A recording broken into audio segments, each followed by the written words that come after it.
নীলপৱন আপোনাৰ কাষলৈ আহিছো ৰাজ্যত শেহতীয়াকৈ এনে ধৰণৰ বহুকেইটা জঘন্য ঘটনা সংঘটিত হৈছে লখিমপুৰৰ এই ভয়াবহ ঘটনাৰ খবৰ মই আপোনাৰ জৰিয়তে জানিব বিচাৰিছো খুব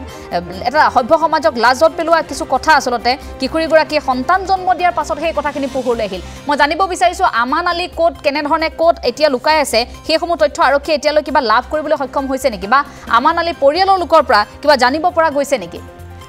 চাওক বৰ্তমানেও কিন্তু আমান আলী কোট আছে বা তেওঁ কোট অৱস্থিতি হ'ব পাৰে সেই তথ্য বৰ্তমানে পোহৰলৈ অহা নাই কিন্তু এই গোটেই ভয়ংকৰ ঘটনাটো যেতিয়া এটি মৃত সন্তান প্ৰসৱ কৰা হৈছিল তাৰ পিছতে গোটেই ঘটনা পোহৰলৈ আহিছিল আৰু গোটেই স্থানীয় যিসকল লোক আছে বা যিসকল দল সংগঠন আছে তেওঁলোকে এটাই দাবী কৰিছে যে আমান আলীৰ দৰে এটা জঘন্য অপৰাধ সংঘটিত কৰা অভিযুক্ত কোট পলাই থাকিব পাৰে আৰক্ষীক সময়সীমা বান্ধি দিছে আৰক্ষীয়েও সেই অনুসৰি 24 ঘণ্টা এটা সময়সীমা বান্ধি দিছে যে আমান আলী আৰক্ষীৰ ওচৰত আত্মসমৰ্পণ কৰিব লাগে আমি পুৱাৰো এটা বাতৰি সম্প্ৰচাৰ কৰিছিলো যে এজন কেনেদৰে সংগঠনৰ নেতাই এগৰাকী কিশোৰীক নিৰ্যাতন চলাই হেৰি কৰিছে সেইটো কথা আমি ইতিমধ্যে আমি জনাইছো আৰু তাৰ পিছতে আমান আলীৰ যিটো ঘটনা সংঘটিত কৰিলে সেই ঘটনা পোহৰলৈ আহিছে গতিকে এক কথাত যদি চাবলৈ যায় তেতিয়াহ'লে কিন্তু এই দুটাকৈ ঘটনা লখিমপুৰত সংঘটিত হৈছে আৰু সেই দুইটা ঘটনাৰ যি অভিযুক্ত আছে সেই অভিযুক্তক বিচাৰি আৰক্ষীয়ে ইতিমধ্যে তেওঁলোকৰ বিচাৰ কোচা আৰম্ভ কৰিছে তদন্ত প্ৰক্ৰিয়া আৰম্ভ কৰিছে আৰু দল সংগঠনসমূহ এটা কথা কৈছে যে আমান আলীৰ দৰে এটা জঘন্য অপৰাধ সংঘটিত কৰা আমান আলীক যাতে কোনো প্ৰকাৰে সাৰি যাব নোৱাৰে তাৰ বাবে আৰক্ষীক কিন্তু সময়সীমা বান্ধি দিছে আমান আলী কোন ঠাইত থাকে ক'ত ঘৰ আমান আলী এটা কথা যদি চাই যে যিটো অঞ্চলত সেই ঘটনা সংঘটিত হৈছে নাওবৈচাৰ আশে-পাশে এটা অঞ্চল গতিকে সেই অঞ্চলটোতে আমান আলী থাকে গতিকে আমান আলী কিন্তু বৰ্তমান পলাতক অৱস্থাত আছে যেতিয়া আৰক্ষী বেছি সময় নালাগিব বিচাৰি উলিয়াবলৈ অনুমান কৰিব পৰা হৈছে যে আমান আলীক আৰক্ষীয়ে 24 ঘণ্টাৰ ভিতৰতে হয়তো বিচাৰি উলিয়াব পাৰিব চিলনিবাৰী আৰক্ষীয়ে ইতিমধ্যে বিচাৰ কোচা আৰম্ভ কৰিছে বুলি আমি খবৰ লাভ কৰিছো আৰু আমান আলীক কৰায়ত্ব কৰাৰ দাবী ইতিমধ্যে বিভিন্ন দল সংগঠনেও কিন্তু তেওঁলোকৰ যি অভিযোগ বা তেওঁলোকৰ যি পত্ৰ সেই আৰক্ষীক প্ৰদান কৰিছে আচৰিত কথা ইমান কেইটা দিন প্ৰায় 9 মাহ দিন ইমান কেইটা সময় পৰিয়ালৰ কোনো লোকে গোটেই ঘটনাৰ একো উমঘামেই নাপালেনে বা কিশোৰীগৰাকীয়ে গোটেইখিনি কথা ৰাজহুৱা নকৰিলেনে চাওক এটা কথা কিছু কথা মানুহে নিজৰ ঘৰখনৰ কথা পৰিয়ালৰ কথা বা সমাজখনৰ কথা লাগি কিছুমান কথা সকলোকে ব্যক্ত কৰিব নিবিচাৰে বা পৰিয়ালৰ মাজতে সেই কিছুমান ঘটনা তেওঁলোকে ৰাখিব বিচাৰে তেওঁলোকে গম পাইছিল নেকি পৰিয়ালৰ লোকৰ সৈতে আপুনি কথা পাতোতে পৰিয়ালৰ লোকে সেই কথা বৰ্তমানে জানিব পৰা হোৱা নাই কাৰণ আমান আলীৰ বৰ্তমান যি অভিযুক্ত সেই অভিযুক্ত পলাতক অৱস্থাত আছে আৰু কিশোৰীগৰাকী যেতিয়া মৃত সন্তান প্ৰসৱ কৰিলে তাৰ পিছতে গোটেই ঘটনা পোহৰলৈ আহিলে স্থানীয় দল সংগঠনৰ সেই কথা সংগঠনৰ কাণত সেই কথা পৰিলে আৰু যেহেতু ৰাজ্যত বিভিন্ন ধৰণৰ অপৰাধজনিত ঘটনা সংঘটিত হৈছে এনেবোৰ অপৰাধ যাতে কোনো কাৰণত অপৰাধী যাতে সাৰি যাব নোৱাৰে তাৰ বাবে ব্যৱস্থা গ্ৰহণৰ কাৰণে দাবী তুলিছে গতিকে এক কথাত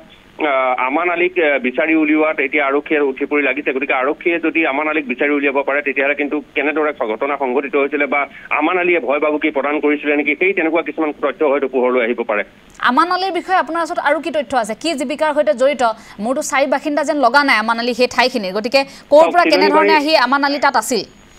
চিলনিবাৰী যিটো অঞ্চল সেই অঞ্চলটোৰ বিভিন্ন ভাষাভাষিক লোক বসবাস কৰে গতিকে সেই অঞ্চলটোৰে বাসিন্দা বুলি আমি আমান আলী জানিব পাৰিছো গতিকে চিলনিবাৰী আৰু কিশোৰীগৰাকীৰ ঘৰ য'ত তাৰ পৰা দূৰত্ব বৰ বেছি দূৰত্ব নহ'ব গতিকে কিবা প্ৰকাৰে চিনাকি হৈছিল বা তেওঁলোকৰ মাজত প্ৰেমৰ সম্পৰ্ক গঢ়ি তুলিছে তেনেকুৱাও কিছু ঘটনা সংঘটিত হ'ব পাৰে গতিকে গোটেই কথাখিনি এতিয়াই কৈ দিব নোৱাৰি কাৰণ আৰক্ষীয়ে তদন্ত প্ৰক্ৰিয়া আৰম্ভ কৰিছে তদন্তৰ খাতিৰত আৰক্ষীয়ে কিছুমান কথা হয়তো ব্যক্ত নকৰিব পাৰে গতিকে আমান আলীক যেতিয়া গ্ৰেপ্তাৰ কৰিব পাৰিব হয়তো তেনেধৰণৰ কিছু তথ্য পোহৰলৈ আহিব বা পৰিয়ালটোক ভয় ভাবুকি প্ৰদান কৰিছিলে নেকি আমান আলীয়ে যে এই কথা ৰাজহুৱা কৰিলে আমি কিশোৰীগৰাকীক অনিষ্ট কৰা হ'ব বা তেনেকুৱা ধৰণৰ কিছুমান কথা থাকিব পাৰে কাৰণ এনেধৰণৰ নাৰকীয় ঘটনা সংঘটিত কৰাৰ পিছত ভয় ভাবুকি প্ৰদান কৰা হয় ভীতি প্ৰদৰ্শন কৰা হয় গতিকে আৰক্ষীয়ে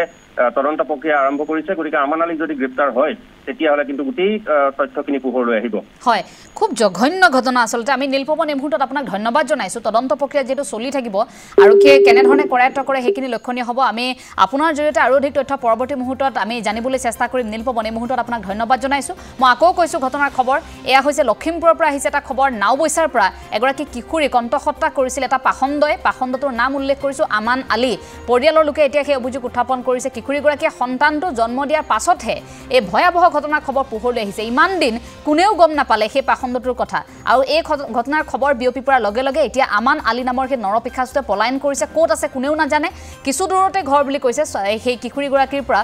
কিছু দূৰৈত ঘৰ এতিয়াও আৰক্ষীয়ে বিচাৰি পোৱা নাই 24 ঘণ্টা আৰক্ষীয়ে সময়সীমা বান্ধি দিছে 24 ঘণ্টাৰ ভিতৰত এই পাখণ্ডটোৱে আত্মসমৰ্পণ কৰিব লাগিব যদি নকৰে তেন্তে আৰক্ষীয়ে বেলেগ ব্যৱস্থা ল'ব সেয়া আৰক্ষীয়ে উল্লেখ কৰিছে আনফালে গোটেই ঘটনাৰ খবৰ বিয়পি পৰাৰ লগে লগে দল সংগঠন কিশোৰীগৰাকীৰ কাষত থিয় দিছে দল সংগঠনৰ বিভিন্ন ধৰণৰ প্ৰতিক্ৰিয়া আছে মই প্ৰথমে সদৌ অসম ছাত্ৰ সন্থা লখিমপুৰ জিলা শাখাৰ বিষয়ববীয়াসকলৰ প্ৰতিক্ৰিয়া আছে আগবঢ়াই লৈছো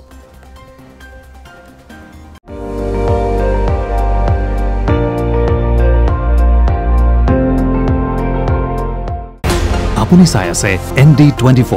সৰ্বশ্ৰেষ্ঠ নহয় সৰ্বোত্তমৰ দৌৰ